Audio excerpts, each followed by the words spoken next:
এই কয়েকটা দিন যে পরিমাণে শরীর খারাপ ছিল, ঠিক সময় মতন ভিডিও দিতে পারিনি। মাঝে মধ্যে ভিডিও গ্যাপ দিয়েছি, তোমরা তো দেখেছো। আমার একদমই ভালো লাগছিল না। কতক্ষণে ভাবছিলাম শুধু সুস্থ হব আর তোমাদের সঙ্গে কথা বলতে পারবো।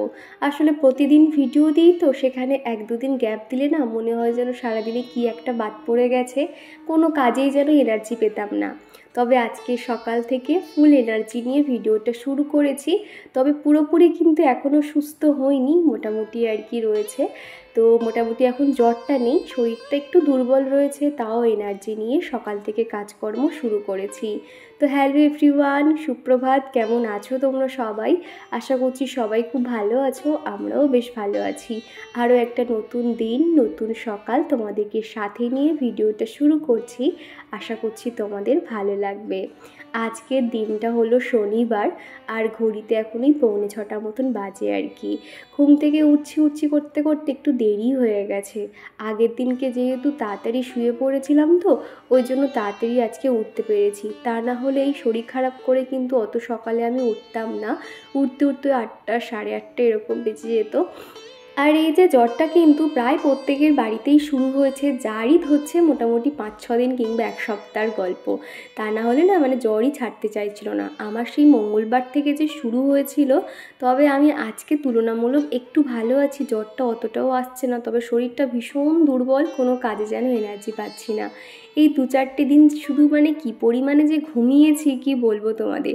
শরীর তো দুর্বল থাকতো, কোনো কাজকর্ম করতে পারতাম না, ভাত কিছু একটা বানিয়ে নিতাম আর সারাদিন শুধু ঘুমাতাম। কি করব, অসুস্থ হয়ে পড়তাম, মাথা ব্যথা ঘুরছে, দাঁড়াতে পারতাম না, সেই জন্য প্রচুর পরিমাণে ঘুমিয়েছি।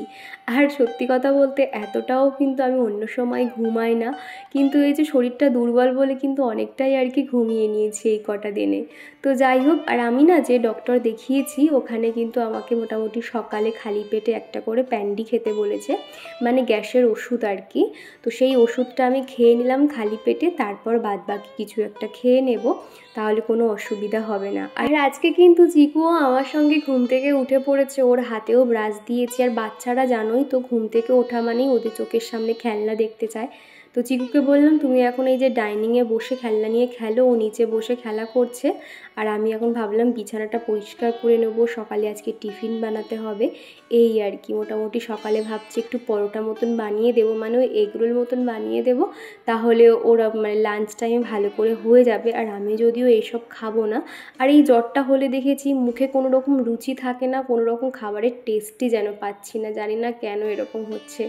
তো মোটামুটি আমার তো কিছুই খেতে ভালো লাগছে না, না মাছ না মাংস, শুধু মনে হয় একটুখানি ভাতে ভাত ঘি দিয়ে হলে তাও মনে হয় একটু খেতে পারছি, বাদ বাকি আর খেতেই পাচ্ছি না।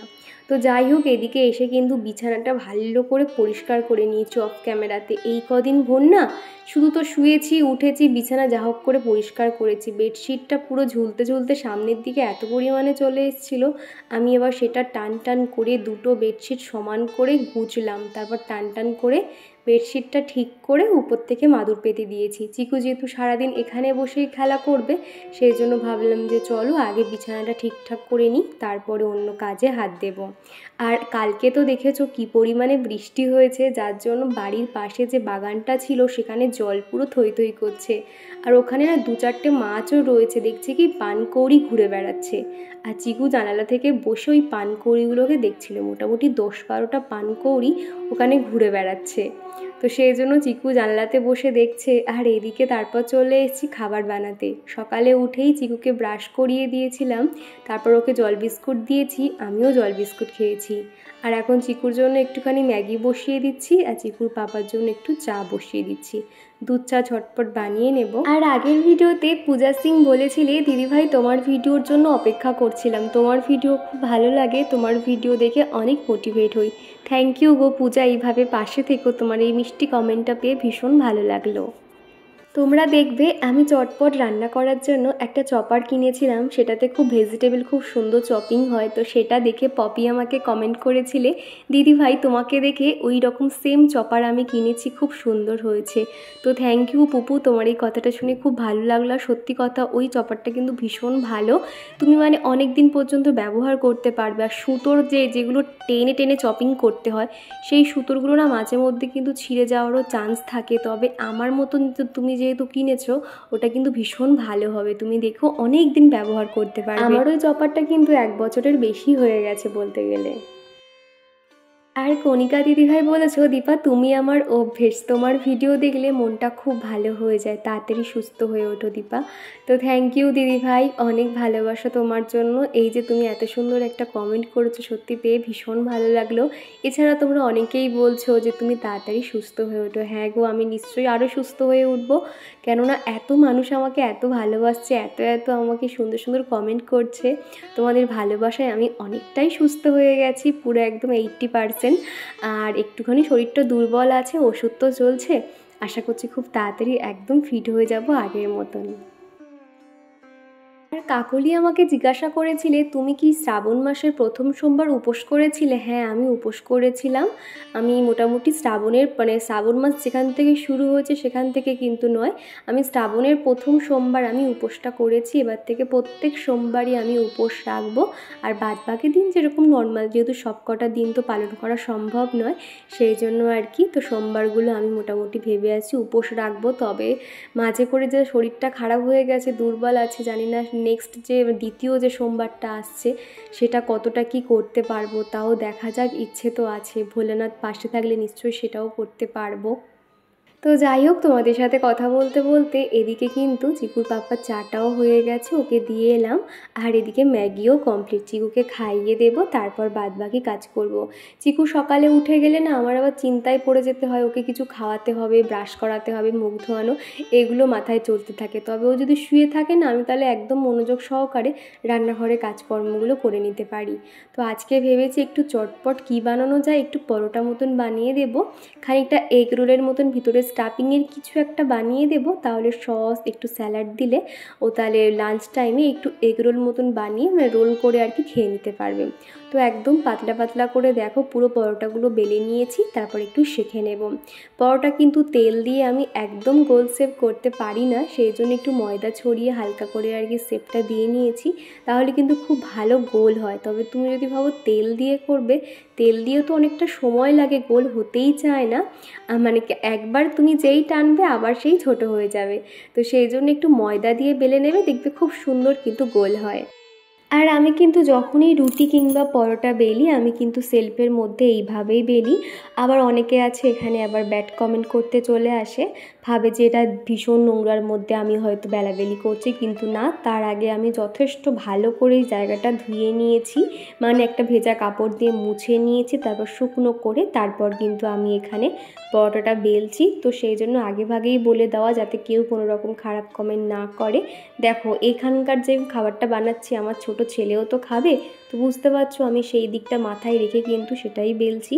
আর আমার মনে হয় এটা চটপটও হয়ে যায়, আর খুব বেশি সময়ও লাগে না এখানে নিচে ফেলে করলে। আর ওইদিকে দেখতে পাচ্ছ সেজওয়ান চাটনিটাও কিন্তু রেখে দিয়েছি পরোটার সঙ্গে, না এই সেজওয়ান চাটনিটা কিন্তু দারুণ লাগে। তবে আরও একটা যে কোরিয়ান সসটা কিনে আনা হয়েছিল, এত পরিমাণে ঝাল না, ওটা আমরা সত্যি কথা বলতে কেউই খেতে পাচ্ছি না।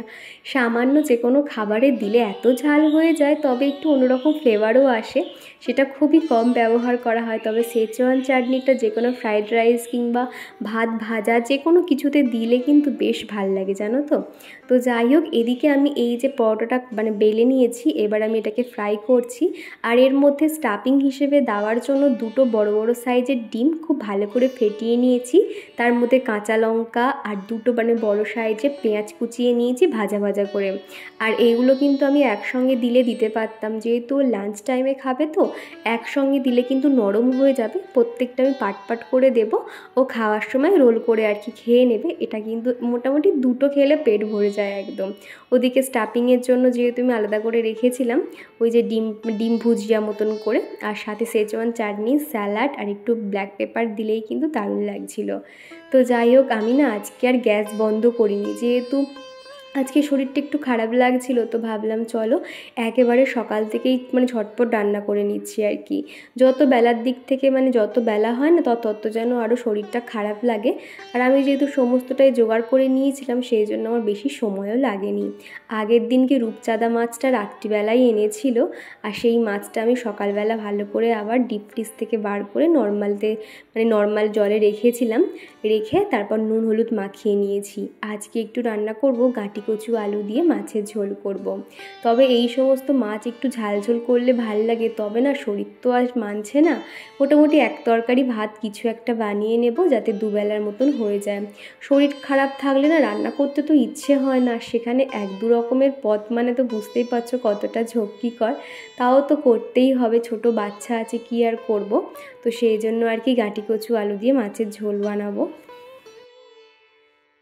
আর ভাগ্যশ্রী বলেছ অনেক দিন বাদে তোমার ভিডিও দেখছি। কয়েকদিন হলো আমি এখানে ছিলাম না, বাপের বাড়ি গেছিলাম, সেই জন্য তোমার ভিডিও দেখতে পারিনি। আজকের অনেক দিন বাদে তোমার ভিডিও দেখছি। তো থ্যাংক ইউ গো ভাগ্যশ্রী, তোমার কমেন্টটা পেয়ে ভীষণ ভালো লাগলো। এছাড়া তোমরা অনেক বন্ধুরা আছো অনেক দিন বাদে আমাকে কমেন্ট করে বলো যে দিদিভাই তুমি কি আমাকে মনে রেখেছো নাকি ভুলে গেছো। বিশ্বাস করো তোমরা যে বা যারা একবার কমেন্ট করো না, আমার কিন্তু মাথায় সেট হয়ে যায়। সে তোমরা যতবারই মেসেজ করো না কেন তোমাদের নামগুলো কিন্তু ঠিক আমার মাথায় থাকে। আমি অত সহজে কিছু ভুলি না। এই যে হ্যাঁ মাঝে মধ্যে হয়তো খেয়াল থাকে না বা কিছু, তবে ভুলে যাই না। তবে তোমরা অনেকেই রয়েছো বেশ আমাকে প্রতিদিন সুন্দর সুন্দর কমেন্ট করো, এবং তোমাদের কমেন্টগুলো পড়লে না আমি কিন্তু তোমাদের নামও বুঝতে পারি। তো এদিকে গাঁটি কচু আলু ভালো করে ভাজা হয়ে গেছে, মাছগুলোও ভেজে নিয়েছি। এবার চলো ঝটপট রান্নাটাও বসিয়ে দেবো। আর প্রিয়াঙ্কা দিদিভাই বলেছো দীপা তুমি পুজোতে শাড়ি নেবে নাকি কি নেবে জিজ্ঞাসা করেছিলে। তো কি জানো তো দিদিভাই, এবছর পুজোতে তো আমরা ইচ্ছে আছে মানে পুজোর সময় এখানে থাকবো না, মোটামুটি কোথাও একটা ঘুরতে যাব। তো যদি কোথাও ঘুরতে যাই তাহলে শাড়ি ফাড়ি আর নেবো না, আর যদি এখানে থাকি তাহলে হয়তো একটা শাড়ি নেওয়ার ইচ্ছে আছে। আর সত্যি কথা বলতে না শাড়িগুলো সমস্তটাই ঘরে থেকে থেকে না নষ্ট হচ্ছে, কোথাও তো সেভাবে যাওয়া হয় না, শাড়িগুলো না থেকে থেকে যেন মানে ঘরবন্দি হয়ে পড়ে রয়েছে। সেই জন্য ভাবছি কিছুই আর নেব না, মানে যেটা দরকার ওই 3 পিস হয়তো দুটো বানাবো আর কি, নর্মাল কিনবো না। যেহেতু এখন আমি অনেকটাই স্লিম হয়ে গেছি, তো সেই জন্য একটুখানি ওই মানে তৈরি করা যদি ফিটিংস পরতে পারি তাহলে মনে হয় বেশি ভালো হবে। তো ওই দুটো আর কি সালোয়ার বানিয়ে নেব, এরকমই ইচ্ছে আছে। শাড়ি নেওয়ার আপাতত কোনো রকম প্ল্যানিং নেই। হ্যাঁ যদি এখানে থাকতাম পুজোর সময় তাহলে সুন্দর একটা লাল টকটকে দেখে একটা সুন্দর শাড়ি কিনতাম। যেহেতু পুজোর সময় এখানে থাকবো না, তো সেই জন্য শাড়ি আর নিচ্ছি না আর কি বলতে পারো। তবে পুজোর আগে টুকটাক জিনিসপত্র কেনাকাটা করব, তবে পুজো উপলক্ষে না, নর্মাল দিনের জন্যই আর কি। যেমন ধরো টি শার্ট কিংবা একটা সুন্দর জুতো কেনার ইচ্ছে আছে। ধর্মতলায় যে শ্রীলেদাসে গেছিলাম ওখানে খুব সুন্দর সুন্দর স্নিকার্স দেখেছিলাম, তো সেখান থেকে কয়েকটা নেওয়ার ইচ্ছে আছে, বা কসমেটিক্স আরও কিছু কিছু জিনিস নেওয়ার ইচ্ছে আছে। তবে এখন আর বলছি না সেগুলো, আগে সেগুলো কেনা হোক তারপর তোমাদেরকে দেখাবো এই আর কি। আর এদিকে দেখো গাঁটি কচু আলুর তরকারিটা এত সুন্দর খেতে হয়েছিল না। আর এই তরকারি কিন্তু একটু মাখা মাখা করে করলে কিন্তু খেতে বেশি ভালো হয়। প্রথমে একটু নুন আর একটু হলুদ দিয়ে ভেজে নিয়েছিলাম, তাহলে কিন্তু ওই হরহরে ভাবটা থাকে না, খুব সুন্দর কিন্তু তাড়াতাড়ি সিদ্ধও হয়ে যায়। দুপুরে খাওয়া দাওয়া শেষ করে তারপর কোনো রকম আর ভিডিও শ্যুট করতে পারিনি, শুয়ে পড়েছিলাম। দুপুর থেকে আবারও জ্বর চলে আসে, যার জন্য দুপুরে কোনো রকম ভিডিও শ্যুট করতে পারিনি। আবার তোমাদের সঙ্গে দেখা হচ্ছে সেই সন্ধ্যের দিকে। ঘড়িতে এখন ওই 6টা 6:30 মতন বাজে আর কি। সন্ধে টন্ধে দিয়ে এখন এই যে বসেছি, জামা কাপড়গুলো আর কি ভাঁজ করে নিচ্ছি। আর আমার শরীরটা খারাপ বলে চিকুর পাপাকে তাড়াতাড়ি বলেছিলাম চলে আসতে, যেহেতু একা না চিকুকে আমি সামলাতে পারছিলাম না। ও তো ছোট, ওর মতন কিন্তু বায়না করতে থাকে এটা দাও সেটা দাও, তবে আমি যে উঠবো সেই ওঠার ক্ষমতাটুকুও আমার থাকতো না। তো যার জন্য সন্ধেবেলা হলে ও একটু তাড়াতাড়ি চলে আসতো।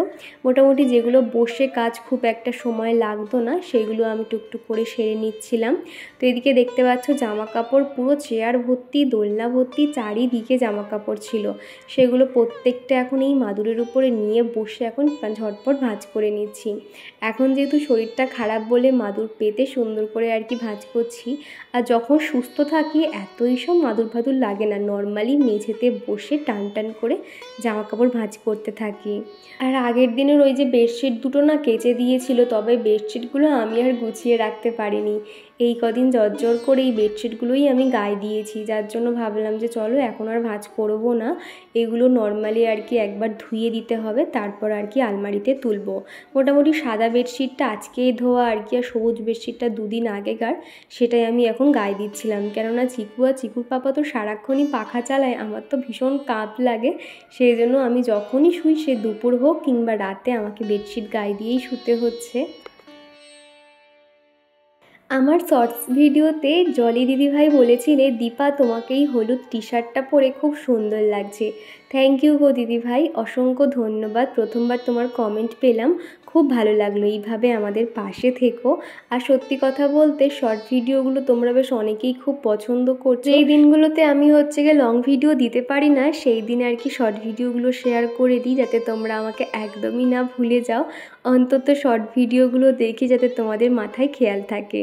তো যাই হোক, এদিকে কিন্তু জামা কাপড় প্রত্যেকটা ভাঁজ করে নিয়েছি, আর এখন আমার জামা কাপড়গুলো উপরে শোকেসে রেখে দিচ্ছি, আর চিকুর পাপারগুলোই নিচে রেখে দেবো, যেহেতু সকালেই লাগে। আর মুনমুন দিদিভাই বলেছো, দীপা তুমি তাড়াতাড়ি সুস্থ হয়ে ওঠো, আর একার সংসারে অনেক কাজ থাকে, এরকম অনেক সুন্দর লম্বা একটা কমেন্ট করেছো। কি জানো তো দিদিভাই, একদমই তুমি ঠিক বলেছো, একার সংসারে প্রচুর কাজ করতে হয়। ওই যে শুনতে লাগে ভীষণ ভালো, একার সংসারে অত হেডেক নেই, কিন্তু যে করে সেই বোঝে। একার সংসারেও কিন্তু প্রচণ্ড হেডেক থাকে, অনেকটা কষ্টকর ব্যাপার হয়। ওই যে খিদে পেলেও নিজের খাবারটা নিজেকেই জোগাড় করে নিতে হবে। তো যাই হোক, এদিকে কিন্তু সবার জামা কাপড়গুলো গুছিয়ে রেখে দিয়েছি, আর আমার চোখ ফোক দেখেই বুঝতে পারছো ভীষণ ক্লান্ত আমি, শুধুমাত্র মনের জোরে কাজ করে যাচ্ছিলাম। দেখো, কাজগুলো ফেলে রাখলে রাখা যায়, কিন্তু আমি অলরেডি তো এই যে জামা কাপড় ভাঁজ করার কাজটা দুদিন তো ফেলে রেখেছিলাম। কি হয়েছে, উল্টে আরও কাজ আমার বেড়ে গেছে, আরও অনেক জামা কাপড় হয়েছে। সেই জন্য যত কষ্টই হোক না কেন, আমি কিন্তু অতটা শুয়ে বসে থাকি না। তুমি যত রেস্ট নেবে, যত শুয়ে বসে থাকবে না, শরীর কিন্তু আরও তোমাকে ঘিরে ধরবে, তখন দেখবে তোমার কোনো কাজই আর করতে ভালো লাগছে না।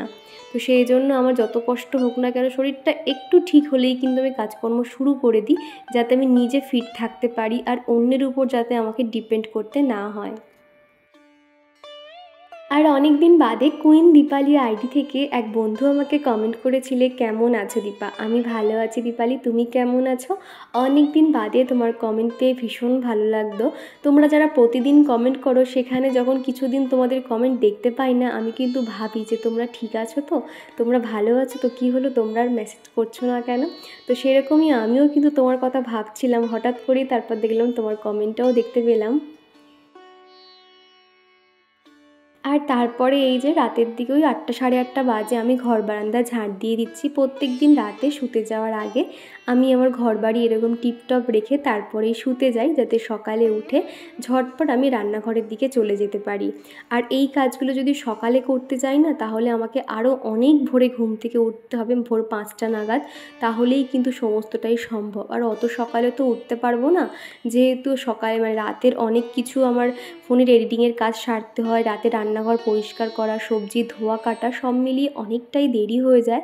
তো সেই জন্য কী করি, কিছু কাজ আমি অন্তত এগিয়ে রাখি, এতে আমার অনেকটাই কিন্তু হেল্প হয়। তো মোটামুটি বাইরের কাজ কমপ্লিট, এদিকে পর্দাটাও এখন দিয়ে দিচ্ছি। আর রাত্রিবেলা কিন্তু ঝাঁটফাট দিয়ে ধুলো বাইরে ফেলতে নেই, সেই জন্য বেলচা করে আমি এক ধারে রেখে দিয়েছি। আর এই দিকে দরজাটা আমি কখনোই খুলি না, এত পরিমাণে ব্যাঙ চলে আসে না, কি বলবো, সারাক্ষণ ব্যাঙ ঘরে ঢুকে বসে থাকে, সেই জন্য ওই দিকের দরজাটা প্রায় সময় বন্ধ রেখে দিই। তাও কিন্তু ফাঁক ফোকর পেলেই তারা কিন্তু ঠিক এখানে ঘরের মধ্যে ঢুকে যায়। তো এরই মধ্যে রাতের খাওয়া দাওয়া কমপ্লিট, তারপরে চলে এসেছি একটু স্কিন কেয়ার করতে। আজকে সেভাবে আর স্কিন কেয়ার কিচ্ছু করবো না, এই কদিন ভোর তো মুখে কোনো রকম ক্রিম টিম কিচ্ছু দিইনি, শুধুমাত্র একটু ফেস ওয়াশটা ব্যবহার করেছিলাম। আর এখন এই যে একটুখানি ময়শ্চারাইজার লাগিয়ে নিয়েছি, যেহেতু জ্বর হলে দেখবে শরীর থেকে না প্রচণ্ড পরিমাণে জল বেরিয়ে যায়, খুব মানে ডক্টর তো বলেছে প্রচণ্ড পরিমাণে জল খাবে, ওআরএস জল খাবে। আমি জল খাচ্ছি, তাও মানে মুখে না র্যাশ মতন ভরে গেছে, যার জন্য ভাবলাম যে অন্য কিছু দেব না, শুধুমাত্র এখানটাতে আমি একটুখানি ওই নিভিয়া যে ময়শ্চারাইজার সেটাই আর কি দিয়ে নিই। আর রাতের চুল তো সেই সন্ধেবেলা বাঁধা হয়ে গেছিলো, আর রাতে শুতে যাওয়ার আগে আমি ঠাকুরের কাছে প্রণাম করে নিই, আর এদিকে নাইট বাল্বটাও দিয়ে দিলাম। তো এই যে বন্ধুরা, মোটামুটি 3-4 দিন বাদে তোমাদের সামনে এসে একটু কথা বলছি। তো চলো বন্ধুরা, আজকের ভিডিওটা জানি একটু ছোট হয়েছে, তো ভিডিওটা তোমাদের কেমন লাগলো অবশ্যই কমেন্ট করে জানিও। এখনও পুরোপুরি সুস্থ হইনি, তাও ভাবলাম যে না ভিডিও দিই, কেননা ভিডিওর মধ্যেই না ভিডিও না দিলে আমার যেন বেশি অলসতা কাজ করে, কোনো কাজ যেন এনার্জি পাই না। শুধু মানে এই কদিনে বুঝতে পারলাম যে ভিডিওটা আছে বলেই সত্যি হয়তো আমি ভালো আছি, তা না হলে সারাদিন অলসতা শুয়ে আছি তো আছি, একদমই ভালো লাগছিল না। তো যাই হোক, বেশি কথা বলতে পারছি না, সবই হচ্ছে কি ওই কাশির একটা সিরাপ খেয়েছি, তো গলা ফলা পুরো ঠান্ডা ঠান্ডা মতন হয়ে গেছে, এত কেশে কেশে না গলা পুরো আমার চিড়ে গেছে একদম বলতে পারো। তো যাই হোক, আজকের ভিডিওটা এখানেই শেষ করছি। ভিডিওটা কেমন লাগলো অবশ্যই কমেন্ট করে জানিও। ভিডিওর কোনো অংশ ভালো লেগে থাকলে একটা লাইক করে দিও। তো চলো, আবারও দেখা হবে।